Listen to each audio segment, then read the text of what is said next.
বাংলাদেশে এমন সব ঘটনা ঘটছে যেগুলো শুনে মনে হচ্ছে রাজনীতি এখন নেটফ্লিক্সের থেকেও বেশি থ্রিলিং।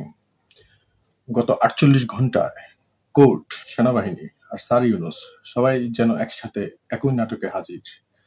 প্রশ্ন হচ্ছে, এটা কি শুধুই কোইন্সিডেন্টাল নাকি একটি প্ল্যান স্ক্রিপ্ট চলছে দেশের ভেতরে?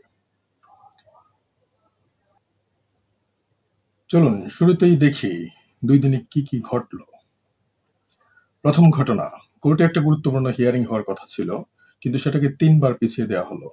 প্রথমবার ডিলে, দ্বিতীয়বার ডিলে, তৃতীয়বারও ডিলে। যাকে বলা যায় আদালতের রুলিং গেছে ঘুমাতে।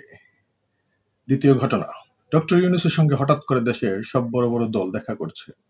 বিএনপি, এনসিপি, জামায়াত সবাই যেন নতুন করে বন্ধুত্ব চুক্তি সই করছে। আর তৃতীয় ঘটনা, যা সবচেয়ে হট, ২৫ জন সেনা কর্মকর্তাকে হাজির করা হয়েছে সিভিল কোর্টে। না, মার্শাল কোর্টে না, সিভিল কোর্টে। এটাই এখন দেশজুড়ে আলোচনার কেন্দ্র। এখন প্রশ্ন হচ্ছে, সেনাবাহিনীর সক্রিয় সদস্যদের সিভিল কোর্টে কি হাজির করা যায়? বাংলাদেশের সংবিধান অনুযায়ী এরা পরে সামরিক আইনের আওতায়। মানে সাধারণত তাদের বিচার হয় মার্শাল কোর্টে। তাহলে এই কোর্ট হাজিরা কিভাবে সম্ভব হলো? অনেকে বলছেন এটা অবৈধ, অনেকে বলছেন অভূতপূর্ব, আর কেউ কেউ বলছেন যে দেশে সকল আইন আটকে আছে ট্রাফিক জ্যামে, সেখানে সংবিধান আটকে যাওয়া আর নতুন কি? হুম, কিন্তু সিরিয়াসলি বললে এই বিষয়টা শুধু আইনি না, এটা মনস্তাত্ত্বিকও। সেনাবাহিনীর মতো একটা বাহিনীর একজন অফিসার যখন সিভিল কোর্টে দাঁড়ায়, সেটা গোটা ফোর্সের মর্যাদার প্রশ্ন।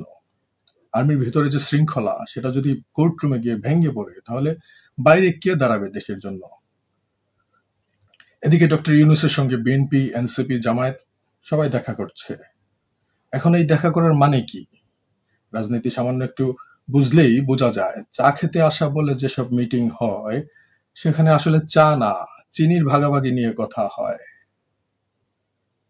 অনেকে বলছে ইউনূস সাহেব নাকি কেয়ারটেকার গেমের ডিজাইনার। মানে ইন্টারিম গভর্নমেন্ট হোক বা নতুন কেয়ারটেকার, সব জায়গায় উনি থাকবেন কন্ট্রোল রুমে। প্রশ্ন হচ্ছে, তিনি কি সত্যিই নিউট্রাল?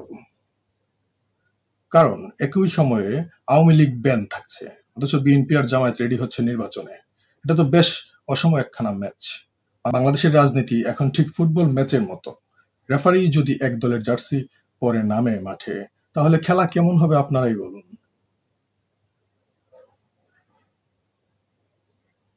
এরপর আসে একটা ভয়ঙ্কর তথ্য। সরকারের একজন গুরুত্বপূর্ণ উপদেষ্টা আসিফ মাহমুদ সজীব ভুঁইয়া ফেসবুকে পোস্ট দিয়েছেন, তারা ৮,০০০ থেকে ১০,০০০ লোককে প্রতিরক্ষার জন্য ট্রেইন করবে। এখন প্রশ্ন, প্রতিরক্ষা কার বিরুদ্ধে? যদি দেশের সেনাবাহিনীকে পাশ কাটিয়ে আলাদা করে সশস্ত্র দল গঠন করা হয়, সেটা কি শুধুই কাকতালীয় নাকি ইতিহাস রিপিট হচ্ছে? আফগানিস্তান, সিরিয়ার মতো, যেখানে মূল আর্মিকে দুর্বল করে মিলিশিয়া তৈরি করা হয়েছিল। এই মিলিশিয়া মানসিকতাই সবচেয়ে ভয়ঙ্কর, কারণ এটা দেশে গৃহযুদ্ধের বীজ বুনে। একটু ঠাট্টা করে বললে এরা বলে দেশ রক্ষায় ট্রেনিং দিচ্ছি, কিন্তু শেষে দেখা যায় দেশটা রক্ষা নয়, ভর্তা হয়ে গেছে। এখান থেকে ৩টা সম্ভাব্য সিনারিও তৈরি হচ্ছে।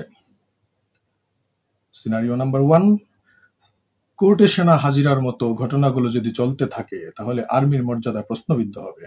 সিনারিও নাম্বার ২, ইউনূসের নেতৃত্বে যদি রাজনৈতিক জোট গঠিত হয়, তাহলে এক ধরনের শ্যাডো গভর্নমেন্ট তৈরি হবে, যেটা জনগণের ভোট ছাড়াই ক্ষমতায় প্রভাব রাখবে। আর সিনারিও নাম্বার ৩ সবচেয়ে ভয়ঙ্কর, যদি একই সাথে সিভিল পলিটিক্স আর মিলিশিয়া পলিটিক্স মিশে যায়, তাহলে দেশ একদম বারুদে বসে থাকা ম্যাচ বক্স হয়ে যাবে।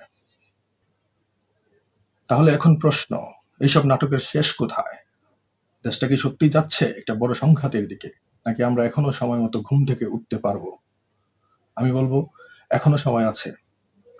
আইন, বিচার আর সেনাবাহিনীর মর্যাদা, এগুলো একসাথে টিকিয়ে রাখাই এখন আসল দেশপ্রেম। আর রাজনীতি যদি থ্রিলার হয়েও যায়, অন্তত সেটা যেন একটা ট্র্যাজিক এন্ডিং না হয়, সেদিকে আমাদের খেয়াল রাখতে হবে। আর হ্যাঁ, আপনার মতামত জানতে চাই। সেনাবাহিনীর এই কোর্ট হাজিরা নিয়ে আপনারা কি মনে করেন? নিচে কমেন্ট লিখে জানান। আর বিশ্লেষণটা যদি ভালো লাগে, অবশ্যই সাবস্ক্রাইব করুন অপরাজিত ইনসাইট চ্যানেলে, কারণ এখানে শুধু রাজনীতির খবর নয়, আমরা খুঁজি রাজনীতির ভিতরের আসল অর্থ। ধন্যবাদ সবাইকে।